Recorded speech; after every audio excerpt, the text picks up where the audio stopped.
5 years ago, in the halls of Rigarden Magic Academy, a group of students whispered quietly as they watched Will Fort, a 10-year-old boy who couldn't use magic.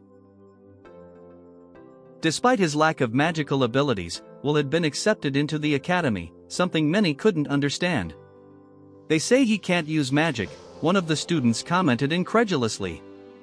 "How is it possible for someone like him to have gotten into the academy?" asked another, clearly puzzled. Some speculated that he had been key in getting the powerful Alfaria, a prodigious mage, to enroll in the academy. However, now that Alfaria had become a Magiavander, the elite of mages, some thought that Will was no longer needed and would be expelled. Now in the present, rumors spread throughout the academy, and in Headmistress Cauldron Anu's office, Will's future was being discussed.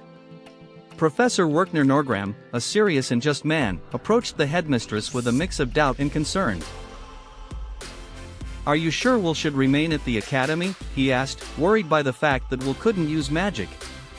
"That makes him even more interesting," Cauldron replied with an enigmatic smile. To her, Will was like a sword that wanted to be a magic wand, a metaphor she found fascinating. Will, in his childlike innocence, had only one clear goal: he wanted to be strong enough to climb the tower and stand beside Elfie, the person he admired most. Headmistress Cauldron, though aware of the difficulties the boy would face, gave him hope but also reminded him that everything depended on his own efforts. In the days that followed, Will continued his arduous path at the academy. He knew he had no talent for spellcasting, but that wouldn't stop him. Even though many saw him as a failure, Will was determined not to give up. Even the strict Professor Werkner gave him extra lessons, something no other teacher did. "Professor Werkner may be tough, but he's giving us a chance that others wouldn't," Will reflected to Colette, one of his classmates. However, not everyone saw Will in a favorable light. Professor Edward Serfence, one of the academy's most demanding teachers, firmly believed that Will had no place in an institution dedicated to training mages. "Will Fort deserves expulsion," Edward exclaimed, confronting Headmistress Cauldron. The headmistress, though acknowledging Will's limitations, also valued his intellect and dedication. To her, Will had the potential to be much more than a simple mage. He could become a scholar or even a healer. Nevertheless, she agreed to let Edward test him. If Will failed the challenge, he would be expelled. Meanwhile, in the halls of the academy, the name Shaun Ulster, another student, echoed loudly. He had defeated a fearsome monster, earning the recognition of his peers. However, Shaun seemed dissatisfied, directing his frustration toward Will. Colette, always protective, stood up for him, but Will knew something deeper was at play. Later, in the midst of his studies, Will felt overwhelmed, not by the expectations of others, but by his own determination not to fail.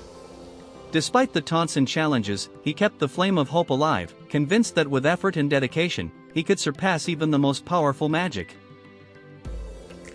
Professor Edward Serfence, a severe and powerful figure, believed that someone without magical abilities had no place in an institution meant to train the best mages. Determined to prove his point, he challenged Will to a duel. If Will managed to land a single blow, he would earn 5 credits in spellcasting, but if he failed, he would be expelled from the academy. Later, the battle between Edward and Will began. Edward, a renowned mage who had risen to the heights of magical power, conjured powerful dark spells, effortlessly defending against Will's every attack. The situation was desperate for the young boy, who watched as his efforts were nullified by his teacher's supreme abilities. But deep inside, a spark of hope remained. Will remembered Werkner's lessons and the story of the Battle of Garzaranso, where a brave dwarf general, though outnumbered and overpowered, managed to land a single blow that made him a legend. Inspired by that tale, Will knew he had to risk everything in one final attack. With a strategy that took advantage of his speed and the element of surprise, Will managed to land a direct hit, breaking through Edward's powerful magical defenses. Against all odds, the boy who couldn't use magic had accomplished the impossible. Edward, surprised but also respectful of Will's bravery, awarded him the promised 5 credits. Headmistress Cauldron, watching the scene, recognized that while Will wasn't like the other students, he possessed something far more valuable: the will to fight, no matter the adversity.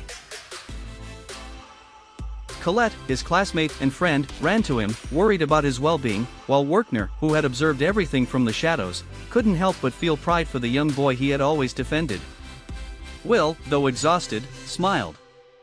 He had taken one more step toward his dream. The path was still long, but he was determined to reach the top of the tower, not just to become a Magia Vander, but to fulfill the promise he had made to Elfaria, to stand together and watch the sunset, no matter the obstacles. Meanwhile, Rosti, his old companion, awaited his return, confident that Will, as always, would overcome any challenge that lay ahead.